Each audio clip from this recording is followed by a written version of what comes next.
Selamünaleyküm. Herkesin günü hayrola. Kadına Daire hoş geldiniz. Kanalımıza abone olup videolarımızı beğenerek bize destekte bulunabilirsiniz. Zil işaretini tıklarsanız daha sonraki videolarımızdan da haberdar olabilirsiniz. Bizi aynı isimle Instagram'dan da takip edebilirsiniz. Bugünkü çalışmam hazır çarşaftan lastikli çarşaf yapımını göstermeye çalışacağım. Çokça gelen sorulardan hazır çarşaftan nasıl lastikli çarşaf yapabiliriz, yapımı mümkün mü diye. Şöyle benim çarşafım da hazır bir çarşaftı. Onun şimdi lastikli çarşafa çevireceğim. Şöyle gösteriyorum. Hazır bir çarşaf. Brilliant'ın kumaşı.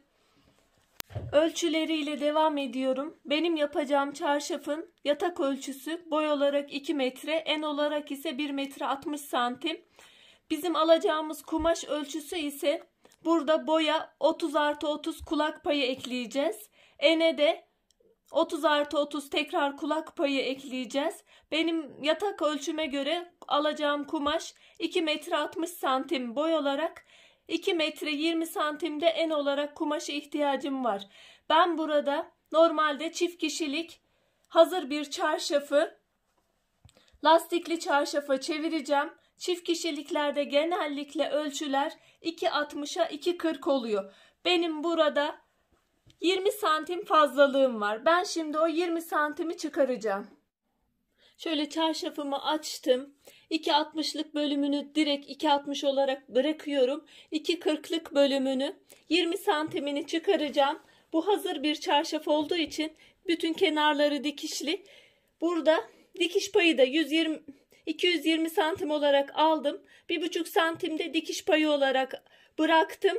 Şöyle eninden yani aşağı yukarı 20 santim çıkarmış oluyorum. 2.40'ı 2.20'ye düşürdüm. Bu kumaşlar genellikle düz dokumadır. Şöyle çıtlatırsanız gider. Siz önce bir bakın. Bazen eğri dokuma da olabilir ama genelde düz dokumadır. Bu şekilde rahatlıkla çıkarabilirsiniz. Şöyle fazla kumaşımı çıkardım. Şimdi şu kenarı, üç kenarı dikişli olduğu için bu kenarını da küçük bir kıvırma yapacağım. Ondan sonra kesimi göstereceğim. Şöyle dikiyorum.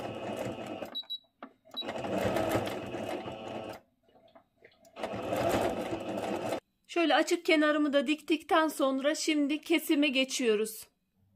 Şöyle çarşafımın köşe bir noktasını, bir köşesini aldım. Şöyle ikiye katlıyorum. Üçgen bir şekilde yarım üçgen şekline getiriyorum.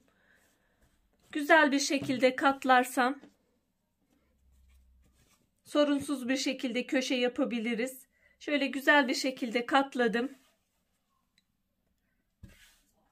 Bugün en basit şekliyle göstermeye çalışacağım. En pratik lastikli çarşaf şeklini gösteriyorum. Böyle güzel bir şekilde katladıktan sonra bizim normalde ölçümüz kulak payı için 30 santimlik bir ölçü bıraktık biz. Şöyle 30 santimi alıyorum. 30 santim işaretliyorum. Şöyle belirlediğim noktadan şöyle tam bir üçgen şekline getiriyorum.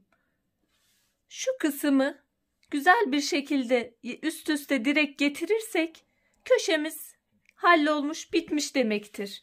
Şimdi buradaki kısmı ister şöyle kalemle işaret koyarak çizmeden kesin, isterseniz cetvel yardımıyla şöyle çizerek de düz bir şekilde kesim yapabilirsiniz.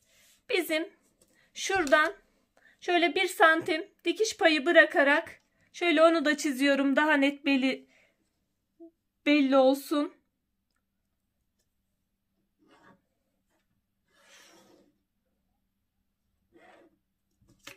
Buradan kesimimi yapacağım. Dikiş payını da vermiş oldum. İster kesin, ister kesmeden dikin direkt. Ondan sonra kesebilirsiniz. Ben şöyle kesiyorum burada.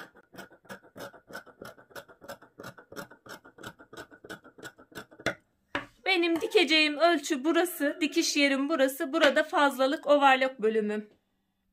Diğer köşeleri de aynı şekilde yapıyorum. Şöyle sonra makine aşamasına geçmiş olacağız. Ayrıca şunu da göstermek istiyorum. Bir ölçümüzü aldıktan sonra diğer kısımları onun üzerine koyarak da kesebiliriz. Şöyle güzel bir şekilde aynı şekilde kat izlerini düz bir şekilde tutarsak bu şekilde de kesebiliriz. Bu da bir kolaylık. Buradaki köşemi de bu şekilde halletmiş oldum. Şöyle kesimi bitirdikten sonra dikim aşamasına geçiyorum. Şimdi önce dikiyorum, sonra overlock'unu gideceğim. Şöyle overlock dikişlerini de gidiyorum.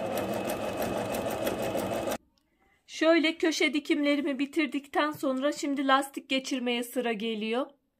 Lastik ölçüsünü genellikle soruyorlar. Lastik ölçüsünde şöyle tüm devresini ölçüyoruz. Yarısı kadar lastik almamız yeterli oluyor. Bu çarşaf için toplamda 2 metre 65 santim lastik alırsanız yeterli gelecektir. 5 santimini de dikiş payı olarak alıyorum lastiğimin fazladan. Eğer lastiğinizi zaten direkt olarak dikecekseniz lastik ölçüsüne gerek yok. Zaten o kendi belirleniyor. Önce şu şekilde de yapabilirsiniz. Şöyle bir lastik kullanarak üstünden kumaşınızı yerleştirip şuradan lastiği çektirerek de dikebilirsiniz.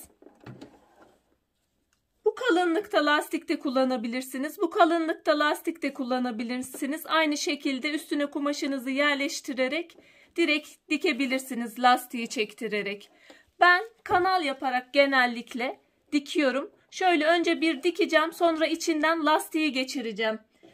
Ben genellikle bu tarz lastikler tercih ediyorum. Şöyle küçük ince yuvarlak lastikleri de güzel olanlardan tercih edebilirsiniz.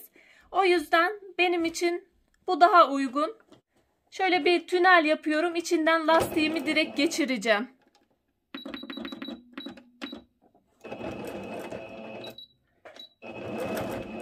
Şöyle zaten hazır bir çarşaf olduğu için tek bir katlama yapacağım. O yüzden ilk kenarın açık bölümünü de dikmiştim.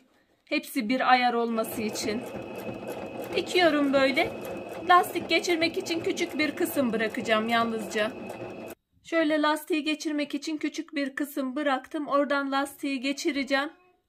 Şöyle lastiği içinden geçirmemin avantajı da eğer lastiğiniz gevşerse lastiği çıkarıp değiştirebilirsiniz. Ama diğerinde üstünden direkt dikerseniz o zaman sökmeniz gerekebilir. Şimdi bunu komple geçiriyorum lastiğimi. Ondan sonra açık kısmı dikeceğim ve bitirmiş olacağım.